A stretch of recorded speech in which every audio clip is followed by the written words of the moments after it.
Donc bonjour chers internautes de IGFM.sn, nous avons le plaisir de recevoir aujourd'hui à votre émission 13 minutes pour convaincre son excellence citoyen Déthié Diouf, président des ambassadeurs de paix du Sénégal. Bonjour monsieur Diouf. Bonjour Arona, heureux de vous recevoir dans notre siège. Alors, son excellence, vous venez de sortir d'un sommet, appelé sommet africain pour la paix. Alors rapidement, est-ce que vous pouvez nous tirer un bilan de ce sommet? Donc, merci beaucoup Arona. Donc, en fait, on a dit sommet africain, mais en réalité c'est un sommet mondial, parce que c'est dans la dynamique de la tenue des sommets mondiaux qui ont commencé en 2009 en Corée. Alors, à chaque sommet, il s'agissait de réfléchir sur des questions qui préoccupent le monde. Et ici, en terre africaine, précisément au Sénégal, dans notre pays, on a eu donc comme thème Nouvelle Afrique, interdépendance, coprospérité, valeurs universelles.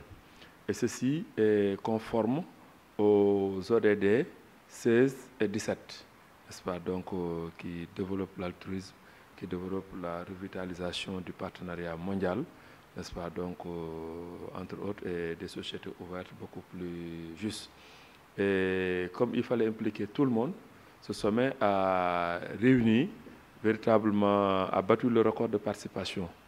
Donc, ce sommet a permis de mettre l'Assemblée internationale des parlementaires pour la paix. Ce sommet a permis de mettre en place l'association interreligieuse pour la paix et le développement. Ce sommet a permis aussi de mettre l'association internationale des chefs traditionnels pour la paix. Parce que dans nos pays africains, dans nos sociétés, la tradition, n'est-ce pas, donc elle est très importante. Les guides religieux sont extrêmement importants. Et nous en voulons pour preuve ici au Sénégal, n'est-ce pas, comment les organisations religieuses ont permis de gérer une stabilité. Donc on est venu, on a choisi le Sénégal, les gens disaient pourquoi le Sénégal? Alors, pourquoi le Sénégal alors? Pourquoi le Sénégal? Parce qu'effectivement, notre pays est un exemple en matière de tolérance, en matière de stabilité, en matière de cohésion sociale. Nous n'avons jamais connu de guerre et autres, et nos sociétés n'ont jamais connu de guerre intertribale et tout cela. Et cela, c'est grâce à nos vaillants parents, n'est-ce pas, donc, mais aussi qui ont fait confiance à un chef d'État qui était chrétien, qui l'ont totalement accompagné, et ce qui a réussi aussi à installer le cousinage et tout ça, qui permet de régler les problèmes. Donc, ça, c'est une recette sénégalaise que les ambassadeurs de paix de tout le monde entier devaient venir pour découvrir. Mais ils sont venus aussi nous apporter leur particularité, ce qui nous a permis de faire un échange, n'est-ce pas, donc au-delà des contingences religieuses et tout. Donc, véritablement, ce pays aussi donne l'exemple d'une stabilité politique, n'est-ce pas? Donc, cette stabilité politique permet de gérer la stabilité générale de la société, et ce qui n'est pas souvent le cas dans les autres pays. Et c'est justement aussi, comme qui dirait, une volonté divine qui s'est installée dans le cœur de Madame de Mazemoun, qui a jeté son dévolu sur le Sénégal, tout en rappelant que Jacob Zuma, président de l'Afrique du Sud, Odimba, Bongo, Bénin, tous avaient déjà reçu la délégation continentale et avaient tout offert pour accueillir le sommet. Mais la volonté divine s'est réalisée ici au Sénégal avec la détermination de la fondatrice. Alors, je rappelle aux internautes que ce sommet a été organisé par la Fédération pour la paix universelle. Alors, rapidement, est-ce que vous pouvez nous présenter cette ONG? La Fédération pour la paix universelle, appelée UPF, est une ONG à statut spécial, consultant au niveau de l'ECOSOC, donc le Conseil économique social de l'ONU. Elle a été fondée en 1999 sous le nom de Fédération internationale interreligieuse pour la paix mondiale. Avec l'évolution en 2005, ça a été transformé en FPU. Aujourd'hui, cette organisation a entre autres objectifs réformer, n'est-ce pas, donc, et renforcer l'ONU. Donc, à chaque fois, on a des points. Quand c'était les OMD, il y a des points sur lesquels la fédération avait mis l'accent et avait apporté, n'est-ce pas, donc sa valeur ajoutée. Aujourd'hui aussi, l'ONU a retenu le projet de réforme. Le projet de réforme en cours dans lequel notre pays a déjà signé, a soutenu. Donc ce projet de réforme s'appelle la mise en place du Conseil interreligieux. Parce que comme la Société des Nations avait atteint ses limites, l'ONU qui a remplacé la Société des Nations a aujourd'hui atteint ses limites. On a de nouvelles formes de conflits qui minent le monde. Et là, en Afrique, vraiment, les conflits sont beaucoup plus aigus. Les conflits religieux, le terrorisme articulé à la religion. Et comme, n'est-ce pas, donc nous disons que dans notre organisation, que l'humanité est une seule famille, n'est-ce pas, donc créée par Dieu, qui est la réalité ultime. Donc la nature humaine doit être avant tout spirituelle et morale. Donc quand on parle de spirituel, il faut effectivement mettre en avant les représentants de Dieu actuellement sur terre. Ça, ce sont les religieux. Après les prophètes, ce sont les hommes religieux, comme on l'a si bien dit dans le Coran, qui représentent Dieu sur terre. Alors donc, mettre en second plan ces hommes-là, n'est-ce pas, ne favorise pas donc, le dialogue. Parce qu'à côté de chaque leader politique, de chaque chef d'État, il y a des conseils religieux qui sont là, qui consultent avant toute grande décision.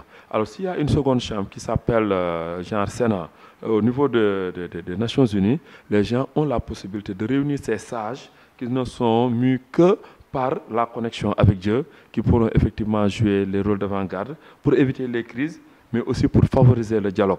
Parce qu'une fois, autour de la foi, les gens sont blessés, il y a des morts, pour l'arrêter, c'est très compliqué. Alors donc, voilà pourquoi on a découvert. Et il y a eu beaucoup de candidatures. Chaque organisation, porteur de vision, l'avait proposé, mais c'est la FPU qui est vraiment aujourd'hui l'organisation qui devrait, à terme, permettre de réformer l'ONU avec sa seconde chambre interreligieuse. Alors, le Mazemoun, c'est qui Mazemoun?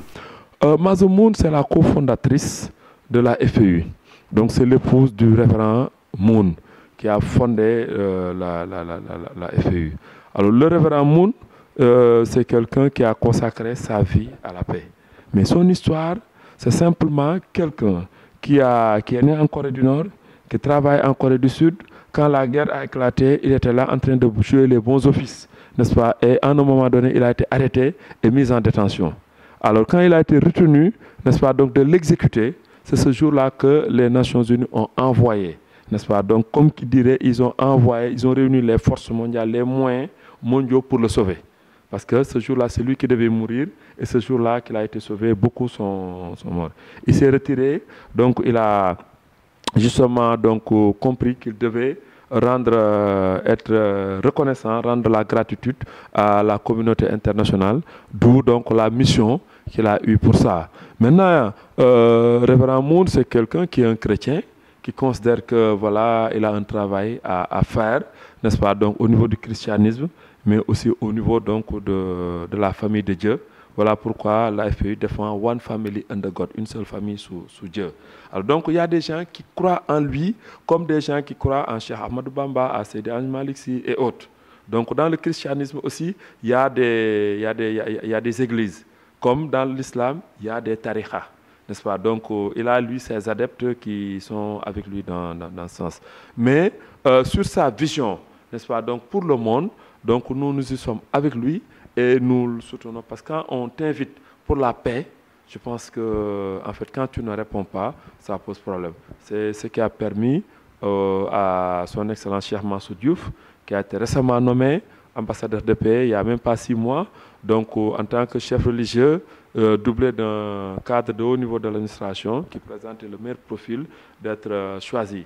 Il a refusé. Mais après peut-être 1 mois de conciliabule, d'insistance de notre part, il a accepté de venir servir la paix. Et c'est autour de ça que véritablement on a travaillé pour pouvoir effectivement faire de Dakar la capitale mondiale, la capitale de la paix mondiale. Parce que ça, Dakar a été une curiosité. De partout dans les continents, les gens ont transmis en direct, les gens ont suivi et se sont demandé pourquoi Dakar pour la capitale de la paix mondiale. Donc d'ici le prochain sommet, Dakar, les projecteurs seront braqués sur Dakar, sur véritablement la suite et les conclusions de la déclaration de Dakar. Alors, je vois, il y a beaucoup d'ambassadeurs de la paix. Alors, quelles sont vos missions? L'ambassadeur de paix, c'est quelqu'un qui, au niveau où il se trouve, a fait preuve d'engagement, d'altruisme, n'est-ce pas, donc au niveau de sa communauté. Quelqu'un qui a été très utile à sa communauté. Alors donc, on lui reconnaît que véritablement vous avez fait un travail excellent. Donc, en lui décernant, n'est-ce pas, donc cette reconnaissance, ce n'est pas une décoration, mais c'est pour l'investir d'une mission encore plus grande. Vous avez déjà très bien fait. Aujourd'hui, vous devez encore faire plus et mieux que ce que vous avez fait. Alors sur ça, le premier ambassadeur de paix du Sénégal s'appelle professeur Omar Ndongo, un professeur émérite qui a été aussi secrétaire général de la Société civile de l'Afrique de l'Ouest. On a eu aussi Imam Hassan Sissé, que Dieu ait encore pitié de son âme, n'est-ce pas, Ahmed Yan Cham, n'est-ce pas, ce sont les premiers ambassadeurs de paix du Sénégal. Donc dans l'évolution, on a eu Youssou Ndour, donc nominé en 2007, Imam Cheikh Mamor Mbaké Murtada, qui a été nominé par les ambassadeurs de paix en Côte d'Ivoire. C'est Modou Kara Noreyni, que vous entendez souvent dire ambassadeur de paix international, c'est parce qu'il a été nommé en France à l'UNESCO par les ambassadeurs de paix sénégalais. Donc, quand vous partez quelque part, vous faites un travail reconnu, donc ces gens-là peuvent vous choisir pour reconnaître votre travail et vous élever, vous distinguer. Donc ici au Sénégal, la seule personne qui a été nommée pour ce sommet mondial s'appelle Cheikh Sidia Dramé, qui est le président des oulémas mandingues du Sénégal. Quelqu'un qui s'est investi dans la paix en 1968, au moment où nous-mêmes, nous n'étions pas encore nés, qui a mené énormément de réalisations. Donc Dieu a reconnu ses engagements, ses réalisations. C'est à fait que donc le choix s'est porté sur lui pour effectivement donc être. Donc à chaque fois, les étudiants ont été nommés en 2011, ce qui a évité que l'université ne s'embrase durant les élections présidentielles. Donc à Guédiawaye, 56 imams, l'association des imams a été enrôlée, ce qui a évité donc le cycle de violence qui devait s'en suivre après. Donc le gars qui a été tué donc, lors des élections. Voilà autant d'actions et autres qui ont été réalisées. On a aussi un centre Diamant donc, qui a formé plus de 1000 jeunes filles qui sont donc des femmes de développement, mais qui sont imbues aussi des valeurs spirituelles, capables de garantir une famille stable pour assurer une société de paix stable. Merci Déthié. Merci. Donc je rappelle aux internautes que nous recevions aujourd'hui à votre émission 13 minutes pour convaincre son Excellence citoyen Déthié Diouf, président des ambassadeurs de paix du Sénégal, membre de la Fédération pour la paix universelle, FPU, qui vient de tenir à Dakar son sommet africain 2018. Rendez-vous la semaine prochaine. Merci.